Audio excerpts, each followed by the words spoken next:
Welcome to FMTV 122, Sound Theory and Practice 1.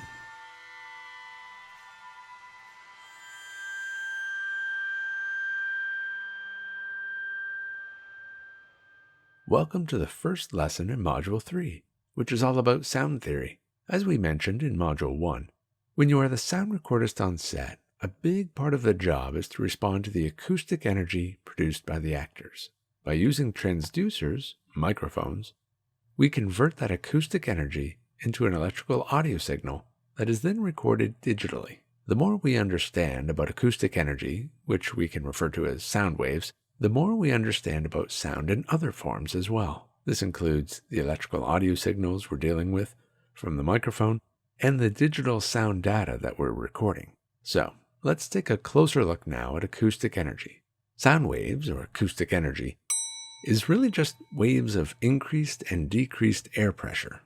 This pressure is caused by the molecules in the air vibrating closer together and then farther apart from each other. The air pressure increases when the molecules are closer together and decreases as the molecules spread apart from each other.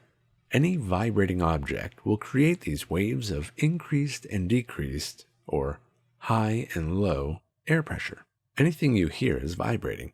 And if you could see the molecules in the air, you would see them vibrating closer together and then ricocheting off the molecules near them to become further apart. This transfer of kinetic energy from molecule to molecule is how sound travels through a medium like air until it reaches the listener or a microphone. It's also why sound cannot travel through a vacuum like outer space. It needs a medium to travel through. Now, we can't see the molecules with our naked eye, but we can chart this movement from high pressure to low pressure and back and forth again. When we do this chart on an XY graph, we call that a waveform. On this chart, along the x-axis, or the horizontal axis, we see time, which when we're dealing with sound is often referred to as frequency.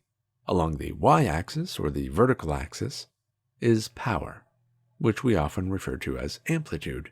Again, if we could see the molecules in the air vibrating as a sound is generated and propagating through the space, you would see that the waveform corresponds to the vibration patterns of those molecules. As the molecules cluster closer together, the waveform goes up above the x-axis. As the molecules spread far apart, the line on the waveform dips below the x-axis. So anything above the x-axis represents a high-pressure phase, and anything below the axis represents a low-pressure phase. Now, in this image, we're looking at a waveform for a sound that has a very consistent pattern. We can see that the high pressure and low pressure phases are repeating over and over again. This is what a waveform looks like when it represents perfect tone. Now, watch your ears, especially if you're wearing headphones right now, as I'm about to play a tiny little bit of 1 kilohertz tone for you, just to remind you of what that tone sounds like. In the real world, sounds are far more complex than this. We don't see these perfect repeating patterns where the frequency and amplitude stays consistent through the duration of a sound. In fact, in the real world, sounds are made up of many different frequencies happening at a wide range of amplitudes, and those frequencies and amplitudes are going to shift over time, creating complicated sounds like this. In traditional scientific fashion, as we dig deeper into an area, it's helpful to characterize aspects of the thing we're looking at. We're going to look at the 3 properties of sound. We've just been introduced to the first 2 properties of sound when we looked at the waveform. The first property is frequency, or pitch. The second property is amplitude, or volume. Sometimes we'll also use the word loudness here, but that has a very specific usage, and we'll talk about when it's appropriate to use that term later.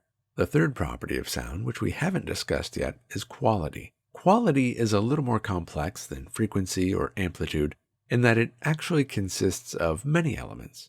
So we'll talk about those in more detail coming up.